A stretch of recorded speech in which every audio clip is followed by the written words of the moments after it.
It is time for Community Corner. Can't wait to taste some of this too.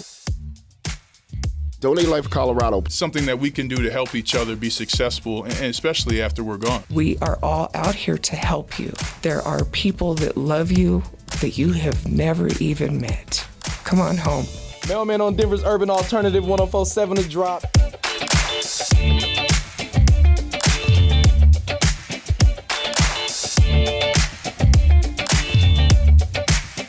Music runs deep since I was young. I'm pleasantly surprised that Kubo was here and that Denver has such a vibrant jazz scene. Do you believe Hamilton has changed the way people see history? I think this musical allows people to separate the idea of the Founding Fathers on this pedestal and can see them as people living today. What will we find if we dig a bit deeper?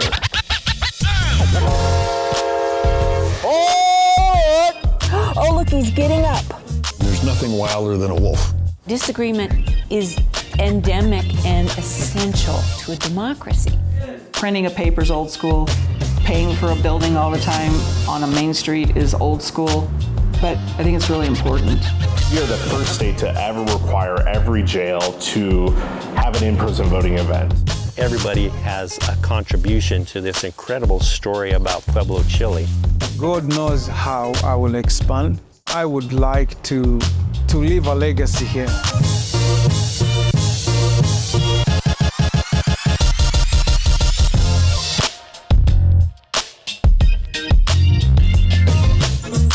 In this podcast, A Little Joycast, we tell 10-minute stories about finding moments of joy with children and the grown-ups in their lives all over Colorado.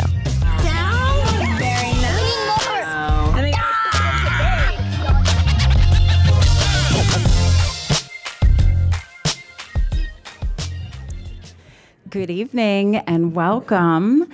Welcome to the Buell Public Media Center. And if I did not have a chance to meet you when you came in tonight, I'm Kim Salvaggio. I am the Chief Community Officer here for Rocky Mountain Public Media. That is PBS.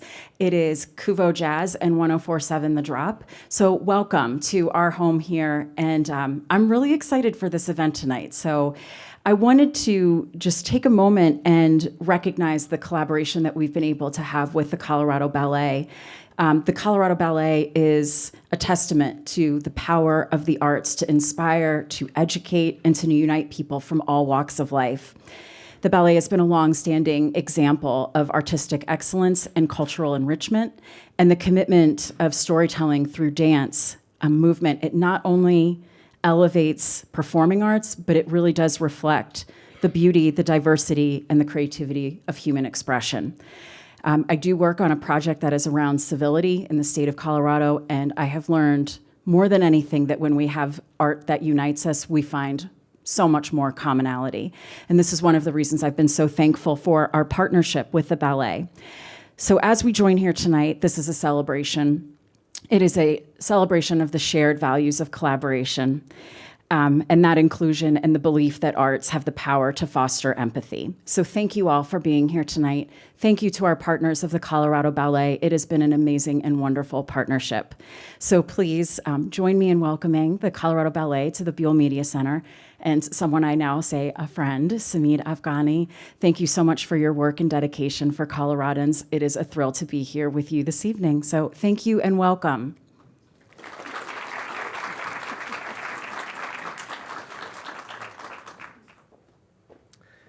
Good evening and welcome. I'm Samid Afghani, Executive Director of Colorado Ballet. And I want to also echo thanks to Rocky Mountain PBS, Kim, and the entire staff here for making this incredible evening possible. I'd also like to express my deep gratitude and thanks to our presenting sponsors of Casanova, Victoria and Sam Phares. Thank you for your incredible generosity and for allowing us to bring this production to Denver. I speak for the entire organization when I say how excited and proud we are to be presenting Casanova at the LA Calkins Opera House in just about 2 weeks. It's, in one sense, it's important because it is as you'll see, a raw, relevant, emotional piece of work, but also because it continues one of our core mission and values, which is bringing new works to Denver, staying relevant in the industry and doing our part to ensure that art seeks new audiences and we broaden our audiences. So now we have a very brief video that features a behind-the-scenes look at the rehearsal process of Casanova and features some incredible, inspiring words by the choreographer, Kenneth Tindall.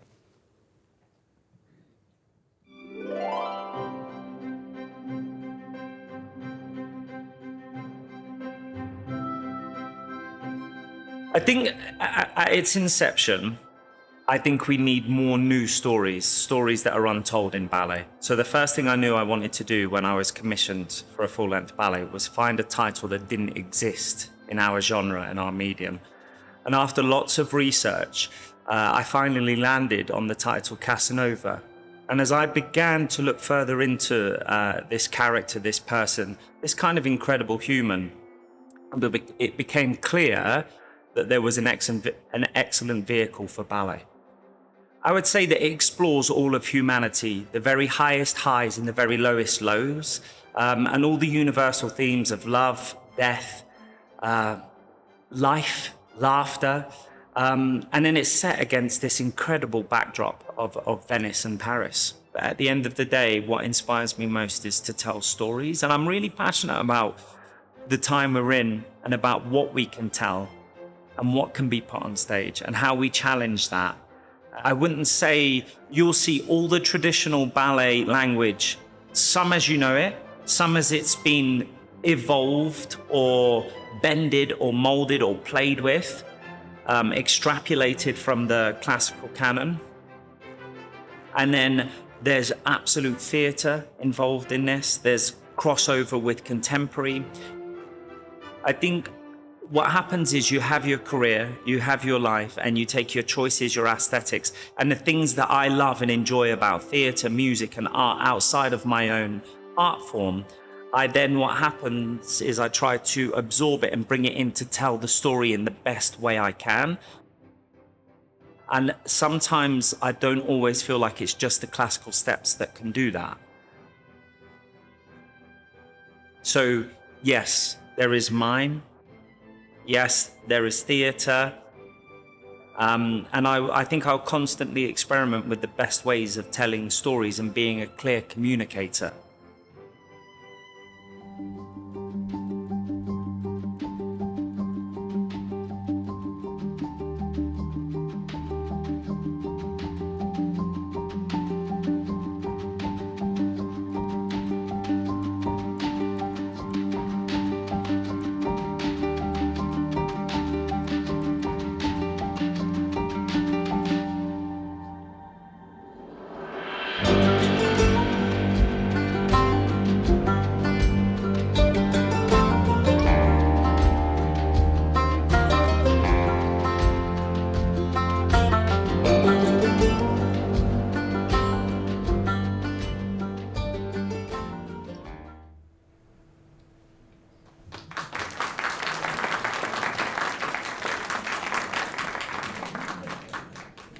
Good evening, everyone. I am so excited for tonight and for Casanova in a couple weeks.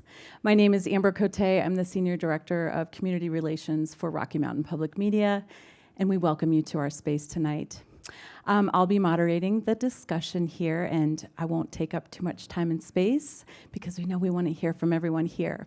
So I'm going to invite you all to first introduce yourselves and talk a little bit about your role with this ballet. We'll start with you, Jonnathan.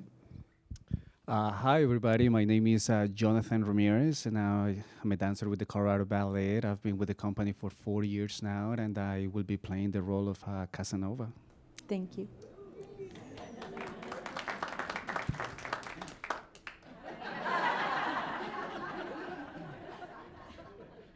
Hi, everyone. I'm Ariel McCarty. I am a dancer at Colorado Ballet. I've been with the company for about 7 years now. And I'll be dancing the role of MM.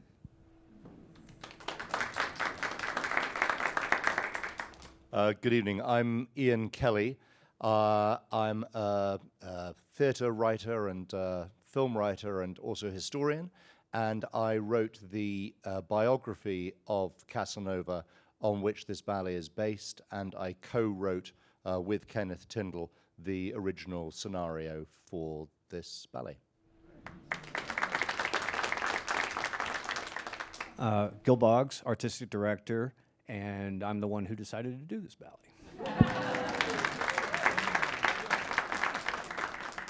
Thank you, Gil. We'll actually start with you. So, glad you were already standing. So tell us why you chose to program this ballet, and why do you feel it's important for our audiences to experience Casanova? So back 2016, 2017, the organization was growing very well, and we decided that we wanted to go from 4 productions to 5 productions each season, which was a large leap for us. And in that decision-making, we decided that at this slot and this time of the year, that we wanted to do something more like a B ballet, a B full-length ballet. You know, we have Swan Lake, Sleeping Beauty earlier this year, well-known ballets. And so I wanted to program challenging ballets that people didn't know the name about, but, you know, also weren't just fluff ballets, if you will. I wanted to bring in something that obviously challenge the audience, and it would, you know, we need to develop, it's the lifeblood of the art form to bring in new works.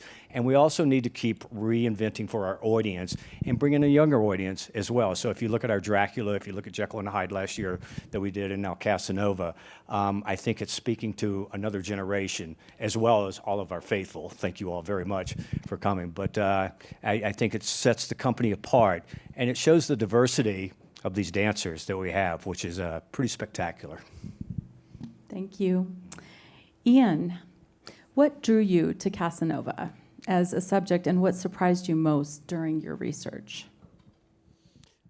The book was from around about 2008-9. I think it came out in the States in 2010, so it's a little while ago now, but it was the third of a series of books I wrote around 18th century figures, but I suppose partly out of a fascination for some ideas born of 18th century city culture, Paris and London, Venice, St. Petersburg, so on.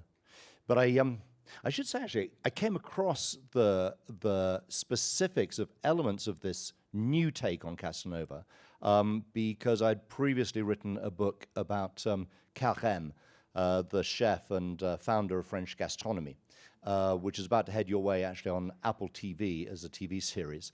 But I came across Casanova, first of all, as a food writer, because all the references to 18th century food in London and Paris and St. Petersburg, Venice, it was all Casanova.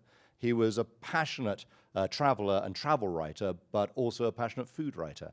And quite often, those stories were linked to that for which he has become more famous, which I'll talk about in a bit maybe, but it was that really. So I was initially inspired to try a kind of a new take on him, because I knew some of the legend, but what inspired me constantly through my research was that there was so much more about him. His memoir, the Histoire de ma vie, the history of my life. It's the first great sort of modern memoir, and it tells us everything about being alive in this fascinating century, but it also is very much the stuff, potentially, of drama, too. Thank you. I know everyone is so eager to hear more from you, so we'll be coming back to you very quickly. I have some questions for you all as dancers.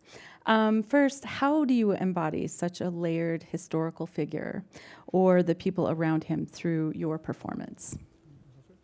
Oh, okay. Well, is nice because she's very specific. She is the kind of woman who, at least in my opinion, very much knows what she wants from Casanova, which seems to be different than the other women. She is a little schemy, and she has a depth to her, which is really interesting, especially for a woman of that age, being a nun. So that helped me a lot getting into that character of thinking of why she is doing this, for who she is doing this. And it was exciting to do something, even though the ballet is called Casanova, she's very much in her own power. And I think that is a really fun experience to have with Casanova. And yeah. Thanks, Ariel. For me, it was a little bit different. For me, I had to actually do a lot of research on who Casanova was. I mean, as we all know, when we hear Casanova, there is that one thing that always comes to mind.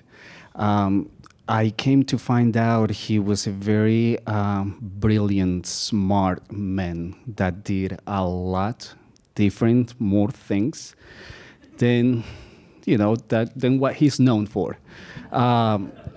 So for me, it was very, very interesting to know that, I didn't want to just only get into this character and just judge this character on just that one thing. I wanted to really get a deep sense of who he was to better understand why he became the way or did the things he did. Yeah. Thank you so much. I think just from both of your answers, I have another question for you. Were there particular scenes or moments that felt especially powerful or personal to you to perform? With the scene, the way our pas de deux starts is also starkly different than a lot of moments in the ballet. It's very quiet, and it's very much informing the audience of her power. Because again, it's about Casanova, but she takes the attention. She has this beautiful costume, and it's she's almost like a panther. The way she commands the stage, the way she commands him. And that, for me, was very powerful, to have that quite a bit of time to really set the tone before this, beautiful explosion. For me, I don't think I have that one scene. I mean, I have so many scenes in this ballet. And every scene is so different in its own way. My parody with Ariel, that's the moment where I have to be so vulnerable. I have another parody where I find the love of my life and I just fall deeply in love. There are scenes where you just have to let go. So for me, every scene is just so different that it's hard for me to really have that one that really, yeah. That's totally understandable. Mm-hmm. Thank you. Gil, I have another question for you. What role does programming new works play in keeping history and classical stories alive and accessible for modern audiences? Nice question. Well, I think, we've all done classical ballet, and as Jonnathan said earlier today, I love this work. This is so inventive, and there's a lot of work, especially for the men, in this. And I think what makes it relevant is that the story that Kenneth has told, the choreography that is used, is so of today. And even though it's 1700s set, the choreography is relevant to our lives today, and I think it transcends into the audience, the choreography that is there. Thank you. Ian, Venice in Casanova's time was heavily influenced by the Catholic Church and its moral authority. So how does that historical backdrop add tension and depth to this history? One thing Kenneth and I wanted to do constantly was to surprise. People think they know this man, they think they know this legend, but there's other ways to look at it. And really, the great big elephant in the room is around Casanova and sex, obviously, because it's the hovering question: why this man who wrote 42 books and 8 opera libretti and could speak 6 languages and corresponded with Voltaire and Rousseau and Catherine the Great and Frederick the Great and Benjamin Franklin, Samuel Johnson. Why this man who traveled 78,000 miles, it's been estimated, over the course of a long lifetime, but in an era when it's usually accounted, you know, that it would take as long to travel in a day the distance we'd now expect to travel in an hour. You know, why this man who was so brilliant and did so much is now only remembered because he slept around a bit and then maybe made the signal mistake of writing about that. But advice to us all, except to say, you know, he would be appalled by his currency and reputation in the modern world. He was a fiercely proud polymath and intellectual, and he was also fascinated by religion. So we start off the ballet with him as a seminarian. He trained for the priesthood. He was one of history's great failed priests. He fails spectacularly. He fails upwards, as they say. Anyway, so it was around that we wanted to start the ballet, because I think to understand the 18th century, as well as to understand Venice of that period, you have to understand this revolution.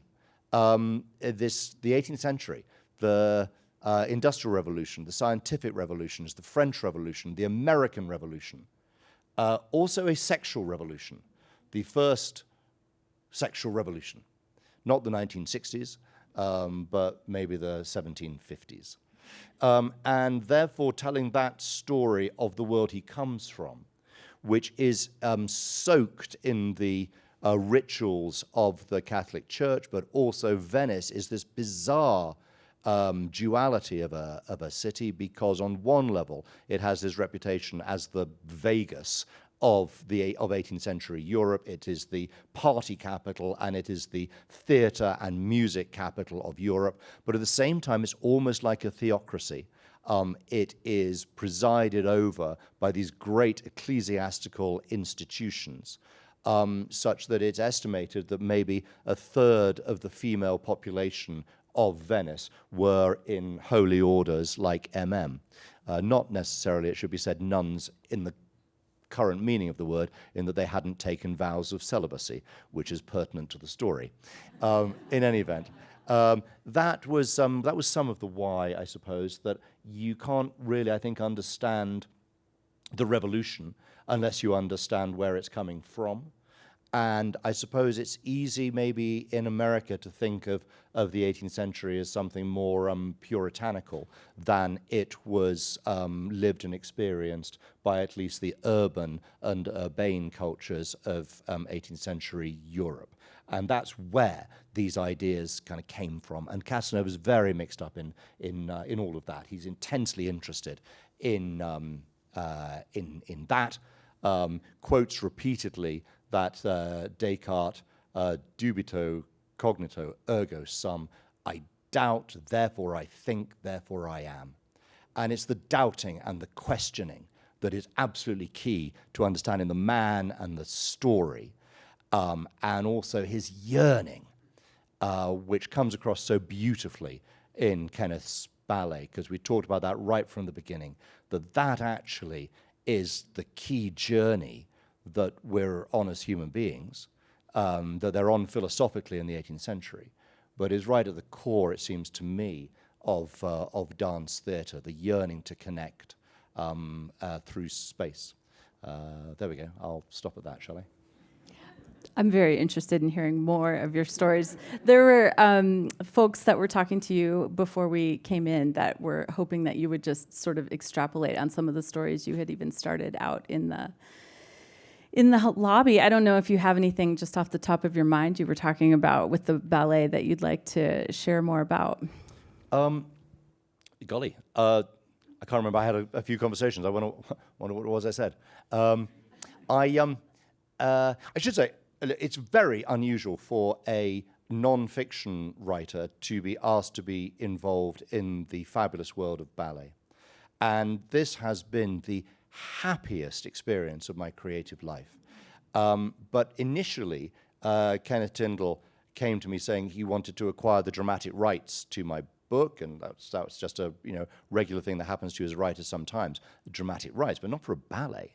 But then, as it happens, I had a play on in the West End that was based on another of my books, but another 18th century sort of explosion of ideas, partly about Benjamin Franklin, indeed. And Kenny came to see that and said, actually, what I'd really like you to do is to write the scenario for my new ballet with me. And I immediately said, yes, because that's always the right answer to almost anything in life, as Casanova once said. But of course, closely followed by, what's a ballet scenario? It turned into, he moved in with, I lived in the country in Suffolk in England at the time, and he came and lived with myself and my then young family, kind of, taught the kids to dance. And we wrote the story together around a big dining table with, amongst other things, maybe that was the story we were alluding to. I was saying, well, we have to pick and choose here. I said, initially I was greatly taken with him as a food writer, but obviously it's the ballet, we can't have food. And he said, just watch me. One of the sexiest experiences, golly, of my life was watching a scene you will know well, and you will hopefully enjoy, which is when Casanova is, he's throwing a party in his kind of glory years in Paris, when he was, as it were, adopted by Madame de Pompadour. But the dancers are on a table. It's more or less a sort of an orgy, and there's quite a lot of food around. When we first created this, it was done with just a lot of apples. I should say this was pre-COVID. And there was an element of improvising that Kenneth encourages with dancers at some elements of the ballet. And he said, more or less, just go for it. And they were passing apples mouth to mouth whilst dancing over and around a table. It was sexy as all hell, and still is. So that might have been the story you're alluding to. But no, it was such an extraordinary journey. And then in the initial creation of it, Kenny asked me also to work with the dancers on character, on indeed bits of dialogue. I'm a playwright and screenwriter. And then also to show the dancers the excerpts from the memoirs that are in my book, which sometimes are dialogue of what was actually said between lovers. Because the other magical part of this work of dance theatre, of classical ballet, is that everybody you see on stage actually lived and breathed and loved and laughed and fell in love. And that issue of very often, you can talk to dancers, which I'm doing tomorrow, about, as it were, what happens just before and what happens just afterwards. The world that you move into a scene with that is also ghosted by these real people. Casanova wonderfully gives us with all sorts of details about 18th century life, how you travel, how you exchange money, what you wear, what the underwear's like, how to take it off, about the food, so on, but also close detail of what it's like to fall in love and then out of love or have your heart broken. And it's also a story and a ballet around something I was quite taken with, which was mental health, really, that also is key to his understanding his story. That he writes his great memoir on the advice of his doctor late in life as a cure for his melancholia. All the wonderful things you might remember of your existence, the sort of thing we will never see again. Who has the time to write like that? 3,600 closely written folio pages of everything you can remember of a life intensely well-lived, as you might say, or sort of adventuresome and extraordinary. But that also is, is sometimes what I come round to, always trying to remind everybody of, that he's a very important writer, and it's an important story.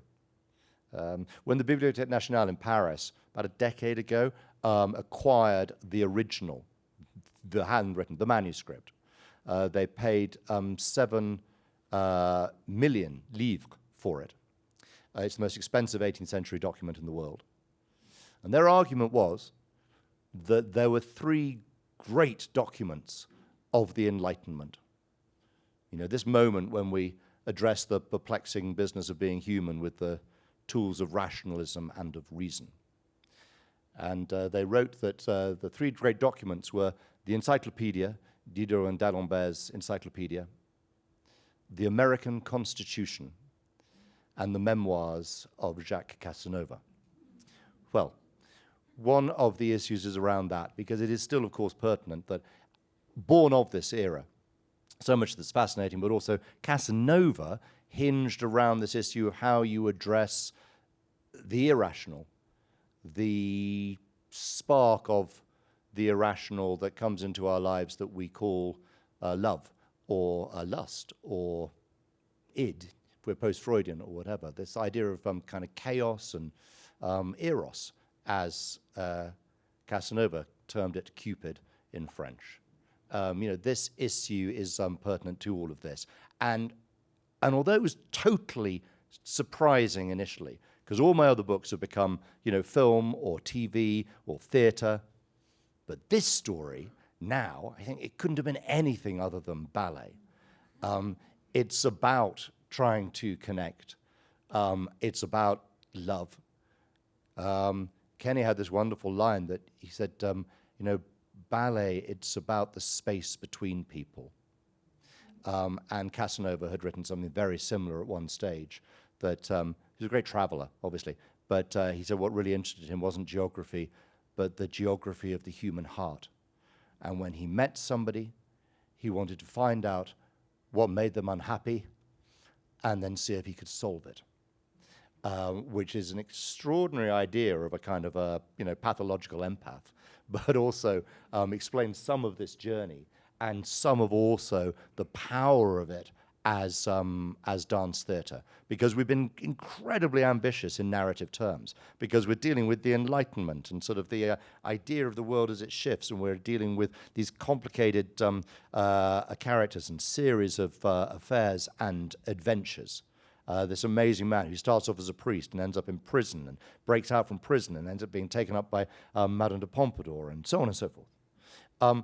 But actually the through line is the heart kind of holds it, because we attend to those stories in life and art, and in particular in theatre, let alone something as exquisitely beautiful as Kenneth's dance theatre with this show. What was the question? It was perfect. Thank you. Thank you. I'm curious if either of you, Ariel, I was watching you as Ian was speaking, and I'm wondering if you have any thoughts on some of the things that he said. I saw you light up when he talked about how this story could have only been told in ballet, and I'm just curious if you had any thoughts you want to share. Yes. Yeah. Well, I really loved in the video how Kenneth said that he really wants to bring new stories, and I feel like that really married so well with what you were describing. And another moment too that I really appreciated when you were talking about the different types of love and lust that this story explores. I was so fortunate to get to learn Bellino, and that is a beautiful, beautiful part of this ballet. And in our last rehearsal, we were kind of left with this thought that, you know, Casanova doesn't necessarily have to be in the most ultimate love with her. It's a deep love of appreciation, of seeing a similarity in someone that maybe doesn't look exactly like, you know, picture perfect. They both have these masks on, these identities that they're trying to conceal. And he sees that in her, and he loves her for it. He loves her for what she's trying to become, what she feels like she needs to do, because he very much feels the same. And the last dance they do really encapsulates this journey of being vulnerable, of, you know, having a moment and seeing each other and being like, you know what, like, let's take this moment to just be. And they learn from it. And he moves on and she goes, and like Ian said, they have these lives, and she goes on, he goes on, and they learn from each other. And I think that's something that everyone can relate to. People come and go as lessons, as loves, as nemesises, as, you know, but hopefully you always get to learn from them. And I think that's something that this ballet does so beautifully, and could only be done if the story was, you know, immaculately put together. And I think, yeah, it's just so well done. That's why I kind of light up, because I see the dots connecting, and it's, I'm really excited for the audience to feel that as well. Jonnathan, do you have any other responses? What she said. No, it's so good and so helpful for me to hear all of this information. You know, this is one of those roles that to really dive into deeply, you need to get and gather as much information as you can. These are one of those roles that make you grow as a person and as an artist, to have more compassion for others. You know, like I understand Casanova probably didn't do right by so many people, right? But for me, it's used in some sort of way. I need to learn compassion in a sense of why he was the way he was, right? So for me, this is all very helpful information. It's something that I can really take on, and just so I can portray this role as best as I can. Thank you. Thank you so much. Gil, I have kind of a broader question for you just about Colorado Ballet and some of the choices that you have been making for programming lately. And if you can just share sort of some of the, I feel like, risk-taking and experimentation that's happening at Colorado Ballet.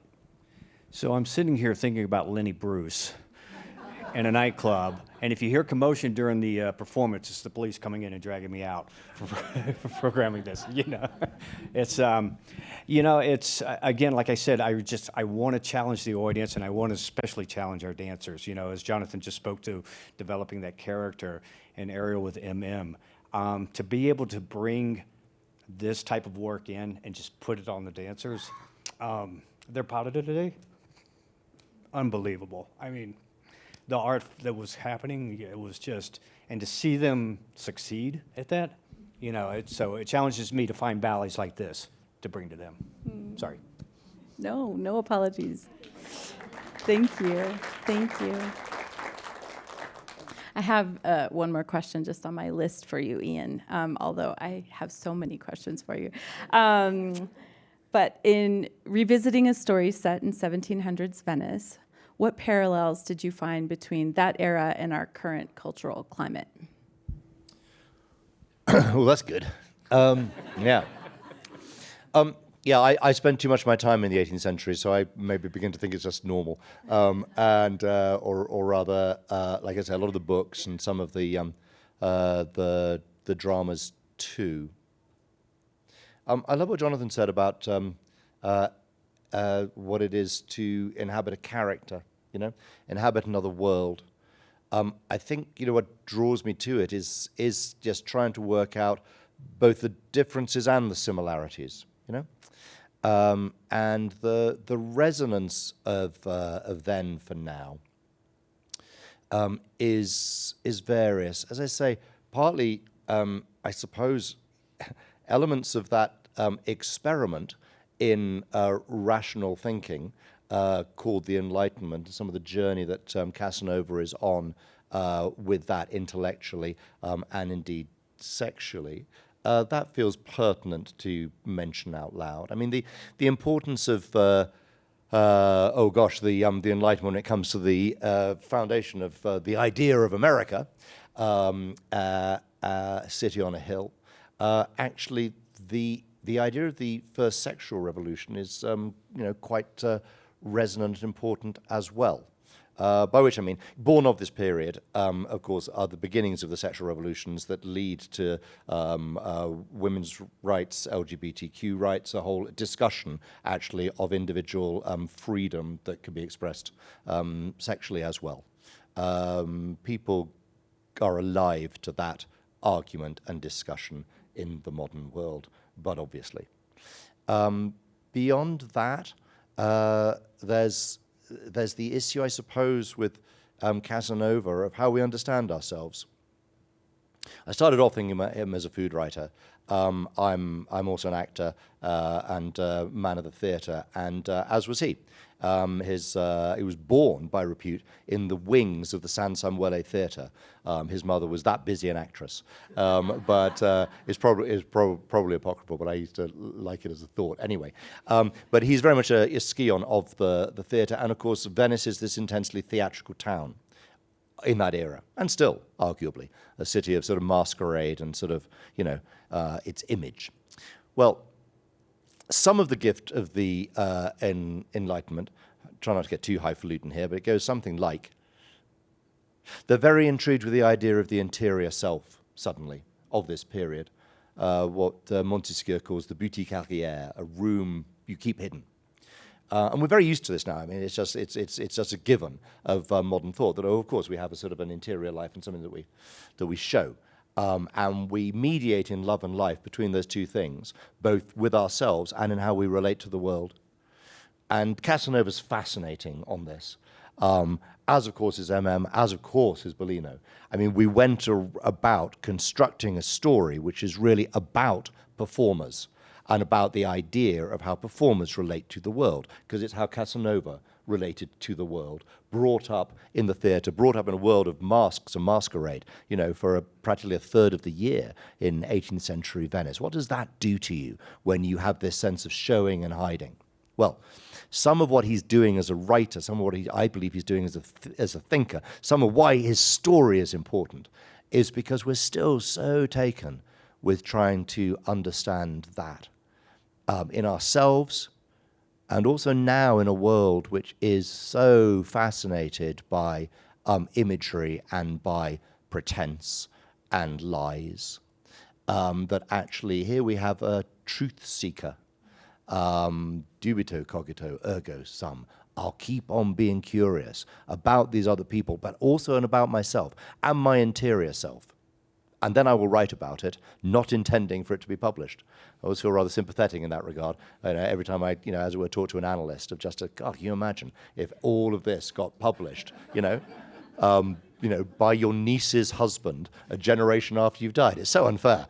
And yet, had she not, we wouldn't have all of this. So that's some of, I think, what remains, pertinent and resonant, probably. That issue of seeking, of yearning to understand ourselves, to understand the world, and to connect with other human beings.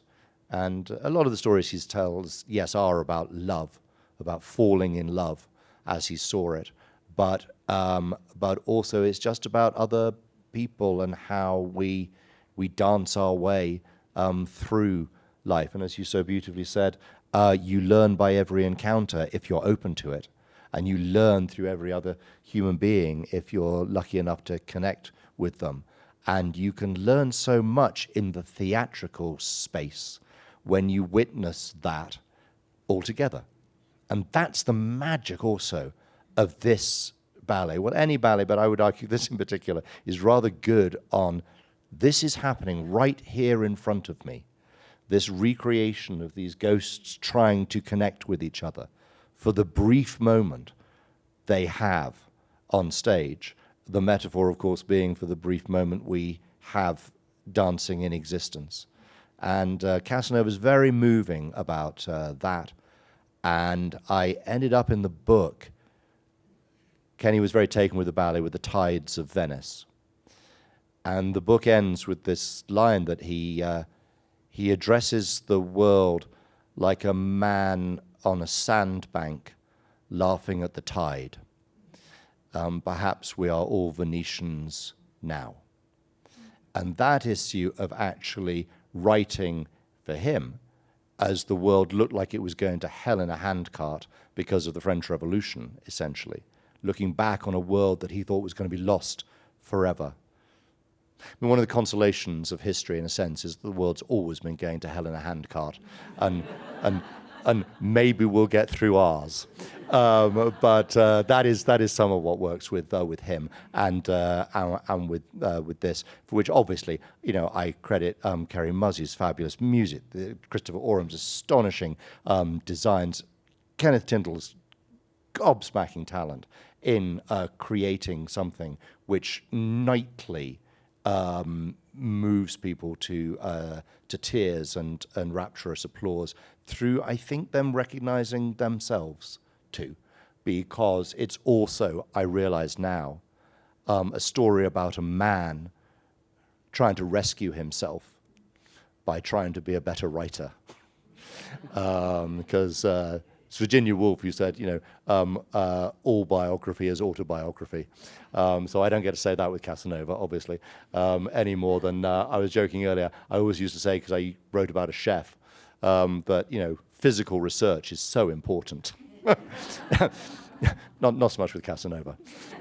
Anyway, that's some of my thoughts on that. Yeah. I have so many questions, but I have one more related to what you said earlier about him working through some mental health things and melancholy. Do you know how that resulted for him after the writing? Is there any writing about how he felt about this writing? Oh, it's a sad, sorry tale, ultimately. I mean, he spends the last 15 years of his life as a desperately sad librarian, looking after the book collection of Count Waldstein in distant rural Bohemia. It's still a rather bleak part of the world, but where some of his archive is. And yeah, he'd been some sort of manic depressive all his life, it would seem. And he had this incredible febrile energy and these amazing adventures. He went on an ability to reinvent himself and this astonishing intellect, all these languages, all these people, but would fall into what he called lassitude and sadness, and eventually, as I say, melancholia. So one theory is that he was suffering the latter stages of syphilis, which manifests as a bipolar disorder. It's possible but unlikely because he actually maintains his absolute mental acuity right to the very end. And he's 73 years old, which is quite an age in the 18th century. And as you can imagine, there'd been a fair amount of sex, although pretty much exclusively, we believe, with British-made condoms. It was one of the great export victories of the British economy in the 18th century. Sidebar. Am I allowed to dive into this? Maybe I should, maybe I shouldn't. I should tell you, actually, my publishers in New York, a little while after the book came out here, sent me a little sort of action doll that was, there was some toy store that was doing great figures from history. Anyway, and they had 3 or 4 from the 18th century. They had Madame de Pompadour and Catherine the Great, but then they had Benjamin Franklin and George Washington. But they had Giacomo Casanova, impressively. And you know, usually it would say, you know, why they were important. You know, Catherine the Great, you know, Tsarina of Russia, enlightened despot, whatever. And but it said on Giacomo Casanova's, it said something like a traveler, adventurer, lover, librarian. So as if it was going to sell better that way. It also had one of those wonderful little health and safety warnings you love so much in America. It said, contains small plastic parts, do not swallow. I'll leave that thought with you. But it was, I forgot what the question was now. It was about, It's mental health. Mental health, sorry. Yeah, writers trying to rescue themselves. Yeah, as I say, that's why we have it, and that's why also I, encouraged by Kenny to constantly surprise, wanted to go into the darker stuff. I mean, he lives a blithe and happy and adventuresome life, largely, but not towards the end. And he has terrible regrets of the women he's lost, partly, of the failings that he's had. And that's a useful place to go as an explanation for why he's writing instead this, because the great sadness really is he spent all his life trying to be taken seriously as a writer, and there's a 8-volume novel about science fiction about a fictionalized England, bizarrely. There's all these opera libretti. There's a lot of cubic geometry, of all things. He's trying to get published. A history of Poland. Amazing stuff. And only one tiny little publishing victory in his lifetime, the Histoire de ma fuite, the history of my escape. Just a little pamphlet about this daring escape from the prison of the Venetian Inquisition, which is a little part of the ballet as well. But posthumously, he finds this extraordinary fame through the one thing he never intended to publish, which was his memoir, but born of this terrible depression and this sad ending as a bored, terribly lonely old man in rural Bohemia.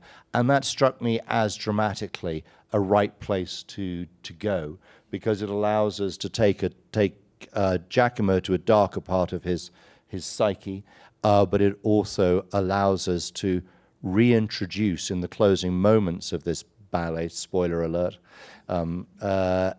everybody you've touched in life, and everybody you have seen this story touch through the 2-hour traffic of this stage is there in his mindscape and in our world, dancing around him as the pages of the memoirs of his life flutter down from above us and bury the cast in the story that you have just seen. So that was the mental health journey dramatically. Thank you so much. Gil, do you have any thoughts after you've been listening to Ian share tonight? Obviously, you had one take on it, and then you've been getting to know people as the production's been rehearsed and getting ready to go. Any thoughts you'd like to share? Well, to meet Ian today and to sit here with him on this panel is amazing. I had never met Kenny before, the choreographer, and Christelle, his assistant, who came in. And it's just to be around these creators and to put them in front of the company again is something that's truly special in our world. And one of the funny stories when Kenny first got here with Christelle is they were staying down just off the Spear, and we all know the bar 404. Yeah, they went there for dinner. And so we were having dinner the next night, and he told me about that, and I just had a chuckle. And he said, but the greatest thing came out of it. I'm now going to do Robin Hood, the ballet. So, speaking of programming, you never know. Exactly. But no, just, for us to have these experiences and to meet these wonderful people, these artists, and to put them in front of ourselves and have the conversation is truly special in our world. Yeah. Thank you, especially now. Yeah. I was just, I felt very hopeful after some of the things that you said tonight, Ian, and I really appreciate that. We're gonna give the audience a chance to ask some questions of our panelists, but I'd just like to give you all an opportunity to say anything else you'd like to about the ballet, inviting people to come, your experience of it as dancers, writers, artistic directors. Yeah, I would like everybody to just come to the show open-minded.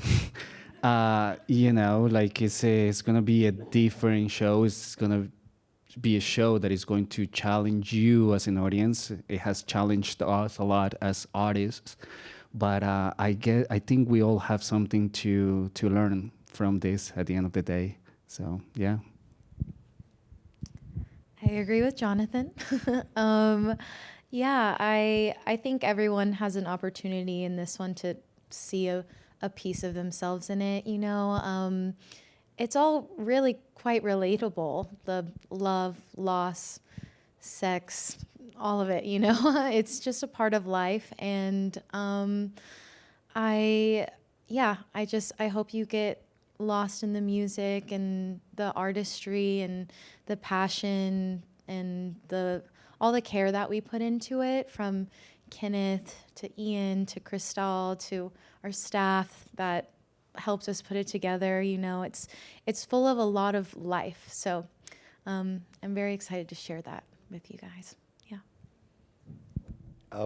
It was born of love in all sorts of ways. This piece, the book, and certainly the ballet, the happiest, most loving experience of my creative life is why I leap at the chance to come and talk to dancers and be around.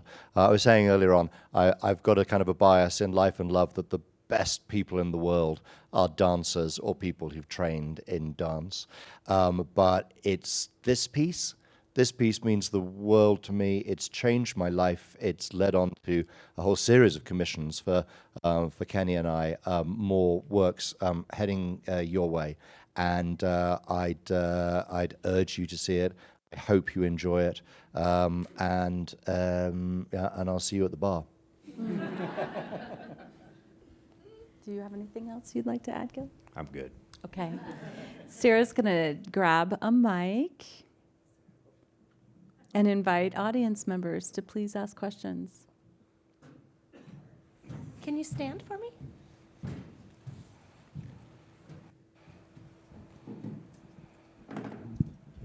Could you talk a little bit about the costumes, the decisions on the music, the costumes, and the backdrops? Well, you're in for a treat. Christopher Orum's lavish, astonishing designs. He went on to design Frozen on Broadway.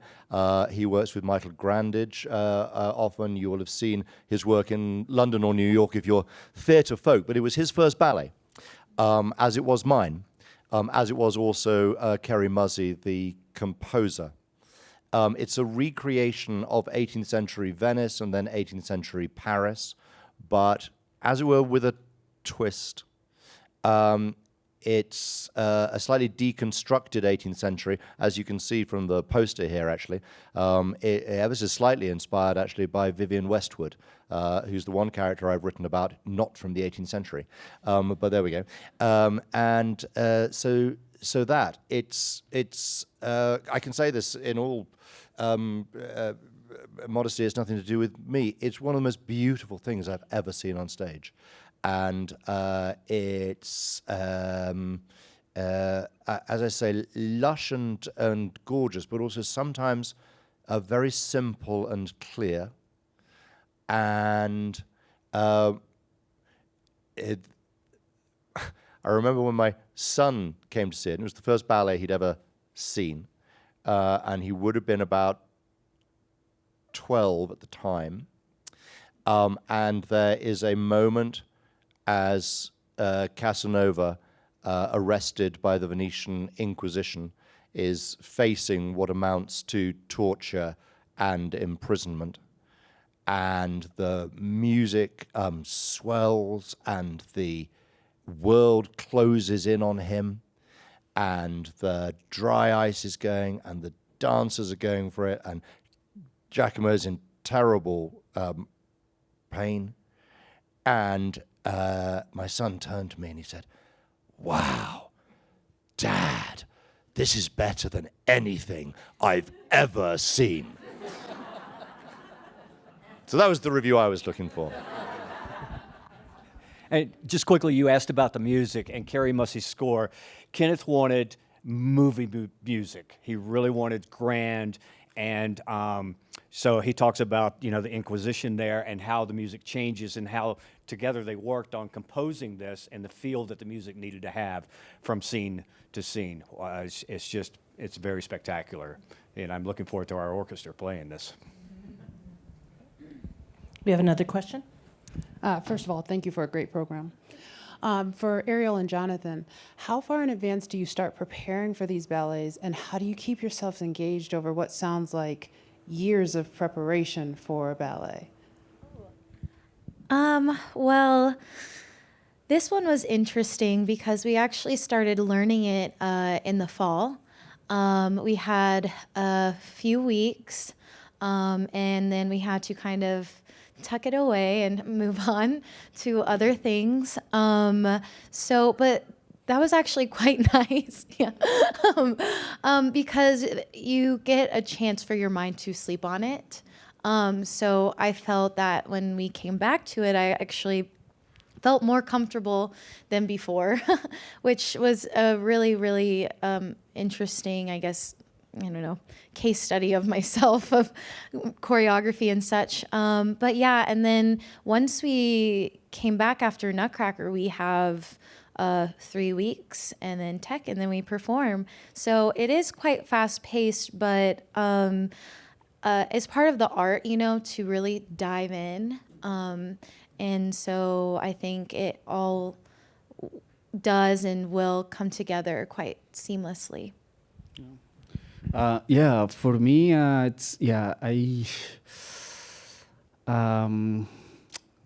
working a lot of strengthening for me has been more of my approach to it. Casanova leaves the stage probably for a minute to change. Sorry about that. Yeah, it's okay. If not, he changes on stage. So the choreography is so challenging, but it's so amazing and so simple and spectacular all at the same time. So for me, my preparation has been a lot physical. It's a really, really tough ballet for Casanova, yes. Okay, go ahead and stand. Hi, first of all, thank you all for a fascinating evening. Ian, you could do teasers for just about anything. But I was curious about something. One of the things that impresses me most about the company is their ability to act and perform as well as movement. And you're a man of words, obviously, and as a writer. So I'm curious to know what your experience was in creating a ballet without a whole lot of dialogue, in fact, almost none, and how Ariel and Jonnathan translated that into their movement and their expression. Well, my happy experience, and the other reason I'm here in Denver is to be with this company, is that dancers are fabulous actors, and also hungry for character, and for moment, and for specificity, you know, and therefore, if you give them that, if you give those characters, if you give a story that takes Giacomo Casanova quite literally to the very edge of suicide.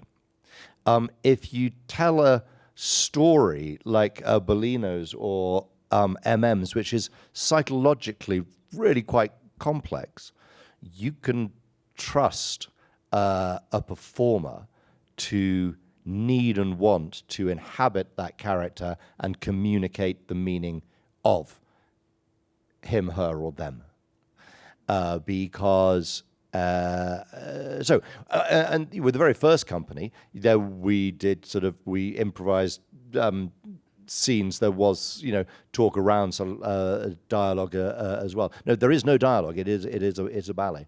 But there's nothing which seemingly, even as I say, people newly exposed to the theatre don't follow in intense detail. It is in the spirit of the highest standards of classical ballet and also narrative dance theatre.